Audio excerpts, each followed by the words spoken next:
I don't know if you've seen the Oscars, the award night. I'm going to talk about that, Sure. just a little bit and take your perspective on that. What really happened to Will Smith, and that snap? Do you think is trauma related? Some sort of The trauma therapist to me would say absolutely yes, right? Because if we're thinking, and again, I can only speak to my guess and my assumption, but if you were at a professional event in a room full of your colleagues, would your rational brain tell you to go up and hit somebody? No. Probably not, right? On something that was televised to millions of people. Yeah. Probably not. So talking from that trauma-informed place, I would say that his amygdala was hijacked, big time. Yes, Big right? And that he was overwhelmed with emotion and sensation at that point. Now, was that an appropriate response for, that moment? No. But that was his body's way of responding to what felt like, I'm going to guess, an attack. Yeah. And a threat, a major threat.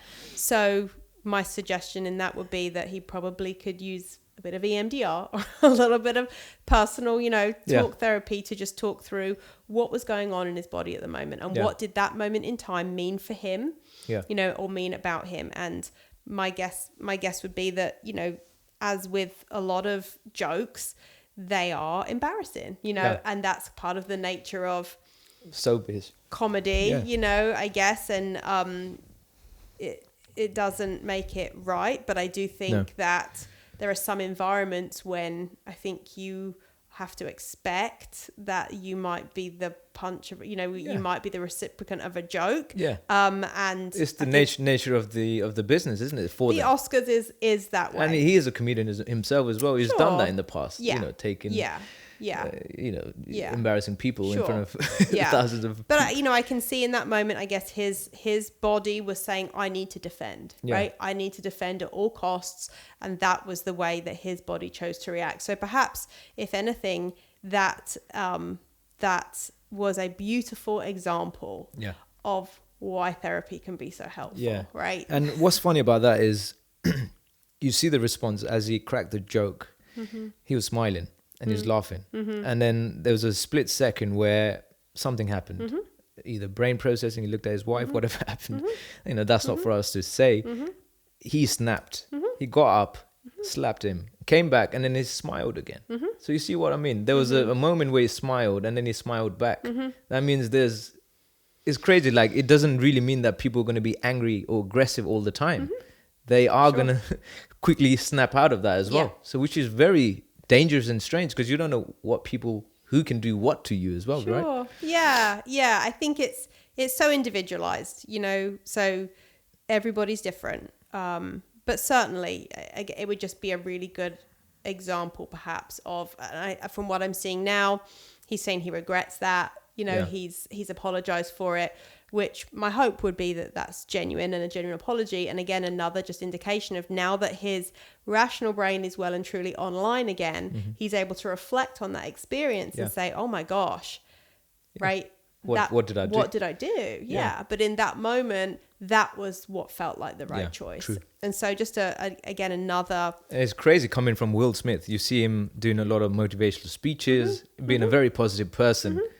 If it can happen to him, absolutely, it can happen to anyone. Yeah, it's no different than any of us. We can all look back at a time where not necessarily we've acted out in violence, but that we've done something reactively and responsively, and then a day or two later said, oh my gosh, right? Like, what came over me? Exactly. Will Smith is no different than any other human. No. He experiences overwhelm like you and I and everybody else. And so exploring that and really being able to get to the root of that is... And I would hope, that perhaps one of the most restorative things that he could do would be to share that journey. Yeah. Not deep and personal, but to be able to let people know, like, I addressed it, right? And it's going to be quite crazy. There will be very split people and public on this, I think, because some will support him, saying, "Oh, well done, you've actually come out of this, and you've managed to manage your emotions." Yeah. And then there'll be other sides saying he's doing it for it's fake, like it's just drama and stuff. Yeah. Like that. So it's part of the Hollywood. You just can't really comment on those. I think he's a human. You know, he's a human before he's a celebrity. He's a human before anything else, and on that regard, we can all connect to a time when we felt overwhelmed. Yeah. And his just happened to be not, you know, out on a Saturday night outside the kebab shop. His just happened to be in front of millions of people, you know. So that's what makes it even crazy, I guess. Yeah. And then you see all these comedians as well. You think they're, you know, a comedian is a person that makes you laugh. So it doesn't necessarily mean that's what they're feeling inside.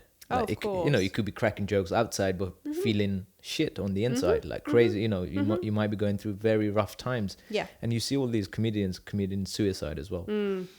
What exactly is going on in their mind when that happens? Like, let's talk about suicide briefly, and then there's a window of tolerance that you talked about, and then there's suicide, which is outside anything. So what exactly happens when people are committing suicide? So again, I can only speak through kind of the lens that I work with.